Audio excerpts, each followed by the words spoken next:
Hello friends, welcome to my channel. जय जगन्नाथ सांग माने आसंतु आज आम शीत दिने किमती अति सहजरे किचन गार्डन रे हमर पालंग शाग लगे पारिबा से विषय में आज वीडियोटी करछि। आपण सेप्टेम्बर मास तो ए चलछि। सेप्टेम्बर पर अक्टोबर नवेम्बर टू आम मार्च मास पर्यंत आम पालंग शाग लगे पारिबा। कारण पालंग शाग टिके माने ठंडा पड़े से शागटी बहुत भल होता है। खरा पड़े से शागर टेस्ट भी न थाए ना भल भी सेते हो न थाए, ग्रो भल कर न थाए।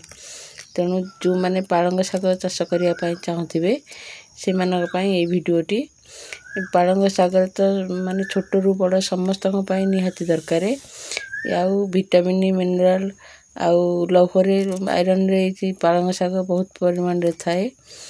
आउ आमे माने यदि बाड़ी रे प्योर ऑर्गेनिक रे पालंग शाग चाष करबा सेटा हम देह पई बहुत भल। कारण पालंग शाग जे कौन सी शाग जातीय हो आमे ताको डायरेक्ट खाई थाओ।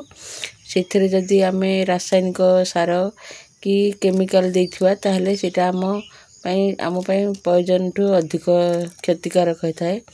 प्रायतः लोक कहते शाग खाई मो देह खराब होइछि, तार कारण होची रासायनिक सार देकी जो शाग चाष हुए से शाग खाइले हमर देह प्राय खराब होता है।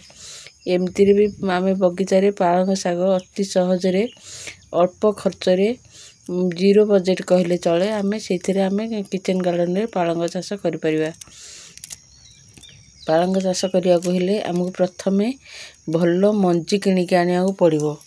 आपण पाख दुकान रू जे कोनोसी भल मंजी किनिक आनिबे। भल मंजी माटी पानी पवन जमती आम मनीष पई दरकार, गछ पई भी सेमती दरकार। आमे पाख दुकान रू एमती मंजी किनिक आनिकी ताकू 10 रु 12 घंटा बतुरई दबा। 10 रु 12 घंटा बतुरईला परे एमती आमे गोटे कपड़ा रे हो बाई जो परिवा आसी बैग से परिवा आसीबा बैग रे मु एठी इंती ताकू छाणी की रखी देछि। छाणी की प्राय 2 रु 3 घंटा आमे रखी दबा। मंजी रू पानी छाड़ी गला परे ताकू आमे भल्लरे माटी प्रस्तुत करबा। माटी प्रस्तुत करला समय आमे मु किचन कंपोस्ट लिंब पीड़िया आउ टाइकोड्रामा आउ हळदी आउ घी कुआरी पत्र रे जो लिक्विड फर्टिलाइजर करथाय ताकू मिसई करी मु बगीचा रे देई थाए। बगीचा रे माटी प्रस्तुति बहुत निहाती दरकार। आउ जे कोनोसी शाग जातीय गछ लगेबा आमे शाग जातीय गछ लगेले ताकू माटी की पूरा 3-4 थर फोड़ी की पूरा माटी की गुंड कर देबे। पूरा माटी की गुंड करके सेथिरे आमे शाग मंजी बुनले बहुत भल। शाग हो धनिया हो जे कोनोसी हो माटी की गुंड करके पूरा अन्य जे कोनोसी गछ लगेले शाग बैगन गछ लंका गछ से माटी की खोली की भी मधे सेमती माटी प्रस्तुत करके लगेबे। बर्तमान ये देखो मु धनिया मंजी को बतुरे की छाणी की रखी देइथिली। आपण जे कोनोसी चाहा छणा हो कि कोनोसी गोटे कपड़ा रे छाणी की रखी देबे। कारण माटी रे मंजी गुडा करे पानी जदी लागि नथुओ ओदा माने बतुरी जाइथो कि गोटी गोटी हेकी रहिथो ताकू देइकिरी आमे पानी अल्प स्प्रे कर देथुआ। कारण आमे मंजी तो बतुरैथिला सेथिरे पानी स्प्रे कर दे। पानी स्प्रे कले जेतो धनिया मंजी गुडका हम बतुरैचे 6 रु 7 दिन भितरे गजा हे जिवो। 15 रु 20 दिन भितरे आमे धनिया शाग पालंग शाग आमे बगीचा रू तोलिकी खाई परिबा। तेणु आमे पालंग शाग गोटे थर तोड़ले प्राय 20-25 दिन पर आमे पालंग शाग तोली खाइबा। आ गोटे थर शाग तोलिकी खाई साइला परे एमती पत्र को तोलिकी खाइबे, चाहिले भी काटिकी आनी परिबे। किंतु गोटे थर तोली साइला परे आमे सेथिरे मु जो किचन कंपोस्ट करछि, किचन कंपोस्ट लिक्विड फर्टिलाइजर भी करछि।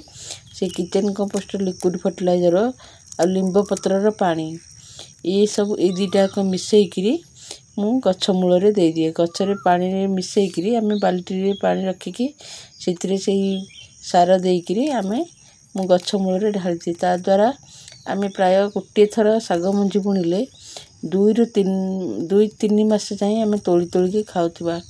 आमे एई प्रोसेस रे जदी आउ गोटे जदी अल्प जगह थिबो ताले आपण अल्प करी लगेले भी चलिबो। जदी अल्प जगह थिबो ताले छोटिया जगह रे गोटे क्यारी करके पुणी आ गोटे क्यारी करें। मुझे गोटे क्यारी करी पुणी आ गोटे क्यारी करने माटी को खोलिकी से मंजी बुणिकी मुझे पानी स्प्रे कर दूँ। पानी स्प्रे करदे आमर मंजी गुड़िक उठीज।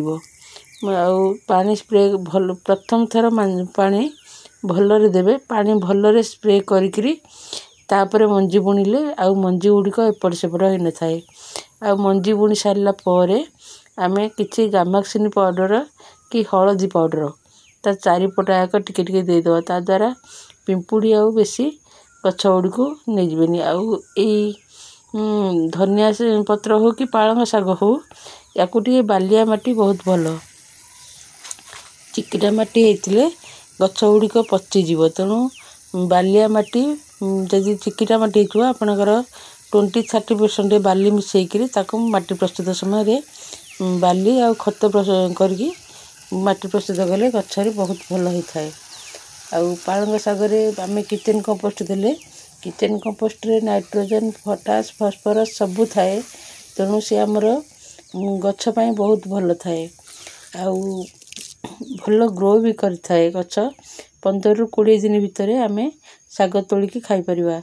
आम तो किचेन गार्डन रे अल्प परिश्रम रे किचेन कंपोस्ट देकरी आम विभिन्न प्रकार शाग परिबा आम करिपरिया। जदि मो वीडियोटी भल लागुथबो लाइक और सब्सक्राइब करेंगे। एमती किचेन गार्डन रु आम डेली फ्रेश परिया पाइबाकू हेले मो वीडियोटी को फॉलो करंतु। आउ मु जो गार्डन टिप्स गुड़िक दूसरी ताको फॉलो करके आपण मैंने भी गोटे किचेन गार्डन करें ना। एमती प्रत्येक दिन फ्रेश पनीपरिया आम बगीचारू पाइपर। जय जगन्नाथ सांग मैंने रही। जदि वीडियोटी भल लागुथबो ताले लाइक और शेयर निश्चित करेंगे।